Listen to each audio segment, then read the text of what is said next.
Success ratio जो है वो ओनली 5% है, केवल 5%। और 95% कौन से लोग हैं? 95% वो लोग हैं जो कि इसमें आ तो जाते हैं जोर शोर से, लेकिन वो क्विट कर जाते हैं बड़ी इजीली। 5% लोग हैं, ये वो लोग हैं जो भी चीज इनको बताई जाती है वो बड़ी पैशन के साथ उसको फॉलो करते हैं। यहां पे आज अगर मैं मानूं 80-90 लोग हैं, क्या लगता है ये 80-90 लोग सक्सेस हो जाएंगे?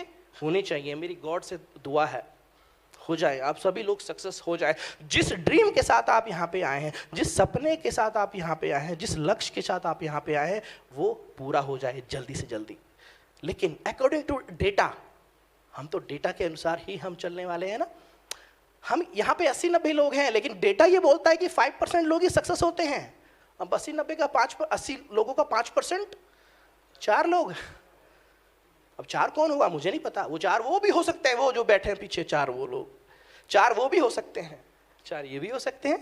कौन हो सकते हैं पता नहीं, हो सकता है आप हो।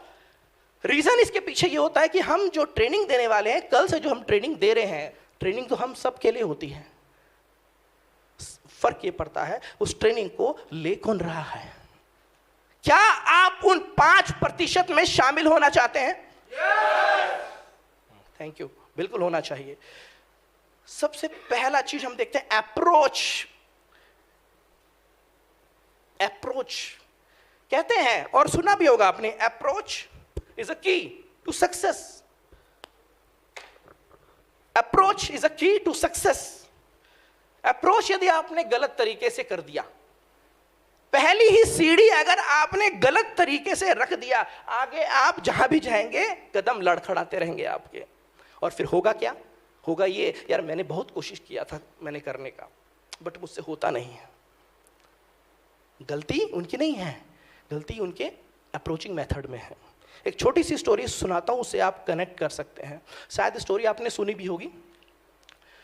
स्टोरी कुछ ऐसे कि एक जंगल में हर बार एक इलेक्शन होता था, जैसे यहाँ पे होते हैं, और उस इलेक्शन में हमेशा राजा बना दिया जाता था। किसको? शेर को। क्यों? क्योंकि शेर शक्तिशाली होता है हर मामले में। ऐसे चल रहा था प्रथा वहां पे। तो ऐसे में एक जानवर ने इसका विरोध किया। किसने विरोध किया? एक जानवर ने। कौन था वो? एक बंदर।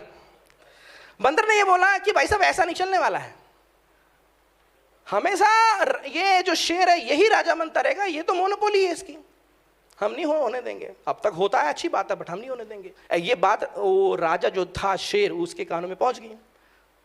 तो शेर ने बोला क्या दिक्कत है, जो उसको लेके आओ।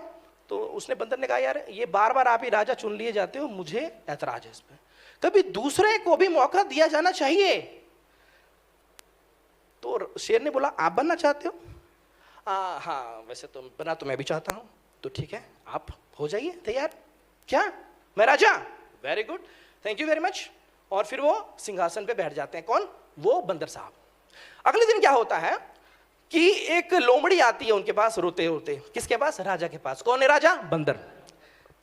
बोलते हैं, जो लोमड़ी रोते रोते आती है और वो जो बंदर है राजा, उससे विनती करती है कि मेरा जो बेटा है, लोमड़ी का बेटा, उसको एक गीदड़ उठा के लेके चला गया है। तो राजा साहब, हे बंदर साहब, मेरे बेटे की हेल्प कीजिए, नहीं तो वो गीदड़ क्या करेगा? खा जाएगा। तो बंदर क्या बोलता है, क्या आपके तुम्हारे बेटे को गीदड़ उठा के ले गया, उसकी ये मजाल। वो सिंहासन से उठा और जो पेड़ उसके बाजू में था ऊपर चढ़ गया। कभी उस डाली, कभी उस डाली, कभी उस डाली, कभी उस डाली, फिर कभी ऊपर, कभी नीचे, कभी ऊपर, कभी नीचे।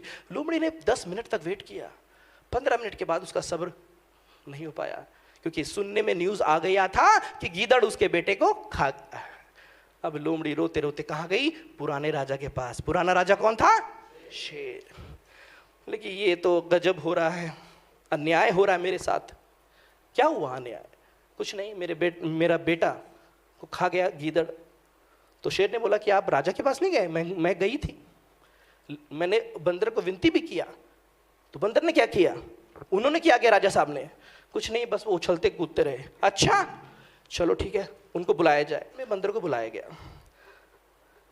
तो शेर ने बोला कि यार आपके दरबार में लोमड़ी रोते हुए आई, इसके बेटे को गीदड़ खा गया, आपने कुछ नहीं किया। क्या मैंने कुछ किया नहीं? सच बताओ, मैंने कुछ किया नहीं किया? जैसे ही आप आई हो मेरे दरबार में, तब से मैं शांत नहीं था। मैं कभी इस डाली, कभी उस डाली, कभी उस डाली, कभी इस डाली, मैं परिश्रम करता रहा। मेरे परिश्रम में अगर कोई कमी है तो बताओ। कोई कमी थी परिश्रम में? और सच बात है, 1 घंटे तक वो उछलता कूदता रहा वो, बट रिजल्ट 0। कहने का मतलब ये कि हम लोग इस बहुत ही बेहतरीन प्लेटफॉर्म में, डायरेक्ट सेलिंग में हम लोग आते हैं, हमारी मेहनत में कमी नहीं होती है। अपने अपलाइन को बोलते हैं, सर हमने बहुत मेहनत की है लेकिन रिजल्ट नहीं मिलता है। मेहनत में रिजल्ट क्यों नहीं मिलता? क्योंकि अप्रोचिंग मेथड, जो पहला स्टेप है, वो गलत है।